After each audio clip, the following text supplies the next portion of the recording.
Good Sunday evening to you. I'm Erika Leigh. Bridget Bennett has the night off. Rent, gas, and food. A new report says almost half of American families can't afford these monthly expenses. Two Sioux Falls daycare workers accused of abusing kids at Little Blessings Learning Center face additional charges tonight. Sioux Falls police are looking for a suspect in an armed robbery last night. Charles Rhines is a gay man, and the jurors at his capital trial knew it. That's the opening sentence of a petition before the U.S. Supreme Court. In a KSFY follow-up, an Aberdeen man accused of shooting and killing an Andover woman and setting her apartment on fire has pleaded not guilty. A consumer alert tonight as the U.S. Department of Ag recalls more than 228,000 pounds of Spam. Professional bull riders are back in Sioux Falls for the fourth year in a row, and it all kicked off tonight. Tariffs on $34 billion worth of Chinese goods are now in effect. Sioux Falls police have updated us about an armed robbery that happened tonight at the Frying Pan restaurant on 41st Street. A man walked in with a handgun just before 7 tonight, demanded cash, and ran off westbound on 41st. A standoff involving officers and an armed man holed up in a barn in Brown County has ended peacefully after nearly 20 hours. A Minnesota judge has ordered the release of state files on the 27-year investigation into the kidnapping and murder of Jacob Wetterling. More Iowans have been caught texting while driving over the past year than any other year on record. In a KSFY follow-up tonight, the Custer County Sheriff's Office says they have identified the vandals wanted for destroying a hiking hotspot in the Black Hills. Facebook posts show a group of women sawing the Poets Table in half and carrying the pieces down a trail in Custer State Park. Hikers have written poetry on the table since the 1960s. The names of the suspects have not yet been released. President Trump was on the road today in Iowa talking trade. He landed in Dubuque this morning and then made his way to Peosta, where he held a roundtable discussion on workforce development. Trump addressed the frustrations farmers are feeling over his tariffs and trade policies. So we have this system to deal with tomorrow, then a dry weekend, another system coming in on Monday. We just can't get rid of them. I know, I feel like just when we lose all the snow we've had from the last storm, we get so another nice. round. I was thinking the same thing. That's Yep. all right. At least next weekend looks good. Yes, Yeah. Thanks, Phil. Okay. And as we mentioned, it's almost spring, and that means lots of orange coming to the roadways. You know, for anyone who's ever lost a pet, or even if your pet just went missing for a few hours, the worry of losing that family member can really take a toll. That's right. For Jennifer George, losing her family's dog in a trip to Burlington, Iowa was even more heart-wrenching. I had a chance to see this story unfold in person today. It's one you'll only see here on KSFY.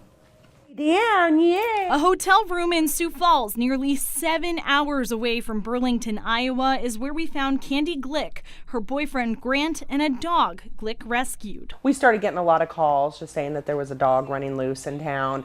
People had said that they saw a deceased dog, so I'd go to the spot where they were saying the dog was, and it wasn't there. Glick runs the Des Moines County Regional Humane Society. She couldn't find the deceased dog because the dog was alive and well. But let's rewind. I actually made a phone call to the husband and said, hey, were you in Burlington, Iowa about 3 years ago? And this is the weirdest phone call you're ever probably going to get. On the other end was Jennifer George's husband, BJ. The Georges had gotten calls and emails like this before. My mom, the dog was originally hers, and she had passed away about 4 months earlier. BJ was on a business trip in Burlington, and Jennifer didn't want to leave the dog at a kennel, so they brought her along, and she escaped from the house the family was renting. Literally 15 minutes we were in the neighborhood looking and never saw a glimpse. Jennifer stayed behind and searched for their dog for days with the help of the community, but she was gone until last week when Glick started getting calls. She was digging every night in the trash there, pulling out what she could. The water that people wash their cars, I mean, it's just amazing. She survived. We don't know how she did it. Glick set up a trap with hot dogs and captured a dog on Saturday who looked a lot like the George's missing dog. Glick scoured a missing pet's Facebook page for a post with a phone number from 3 years ago. But when the family got the call, they were skeptical. So her undercoat had grown out. She had a lot of matting on her. And of course, after 3 years on a dog this age, her face is started to age a little bit, so she didn't look like the same dog. But a trip to the groomer revealed what would be key. She had on Jennifer knew, a purple and lime green collar. I think I was speechless. It's a little faded now, but the collar held up on the inside, purple and lime green. And through a hailstorm on Wednesday, Jennifer and her daughter Samantha made the 8-hour trek from Ucross, Wyoming for this. Come here, honey. Look. She knows Samantha. Uh-huh. Hey. Hey, Ginger. Hi. Oh. That's my good. George says this reunion is all thanks to Glick. She's just an angel. What she does is she reunites families. And she gave us back this dog that meant so much to us. And without her, people wouldn't have these moments. George credits the power of social media for this reunion and the people in Burlington who continue to help search for Ginger over the last 3 years. Glick says people in town were so thrilled about this reunion, they actually donated money for her and her boyfriend Grant to make the trip with Ginger to Sioux Falls to make this happen. To be there and to catch those first moments of recognition. Right. Incredible. That's awesome. It was incredible. Yeah, good work on that story. Yeah, Thank you. good stuff. Well, the Washington Pavilion is no stranger to national tours of Broadway productions. It regularly brings that caliber of entertainment to Sioux Falls, and this weekend, the talent is straight from the Broadway stage and here to perform with the South Dakota Symphony Orchestra. I had a chance to catch up with the stars this afternoon. It's a story you'll only see here on KSFY. 5, 6, 7, 8. It is much different than performing on Broadway. You're changing locales, first of all, whereas you do 8 shows a week on Broadway in the same exact place.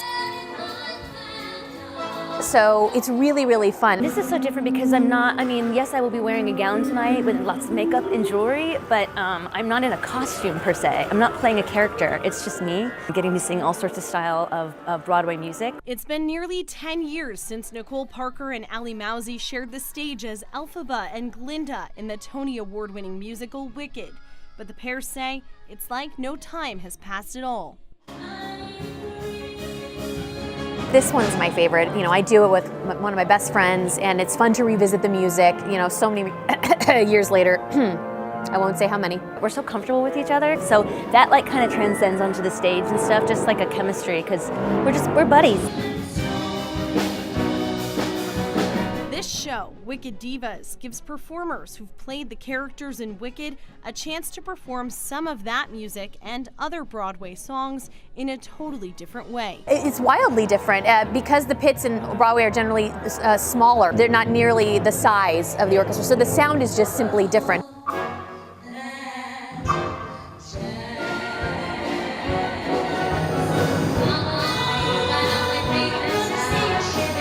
And with some of these songs that have these beautiful parts written for those, you hear them really come to the forefront with the symphony orchestra. It's neat because with a show like this, I get to bring just my own life, my personal life experiences to the songs.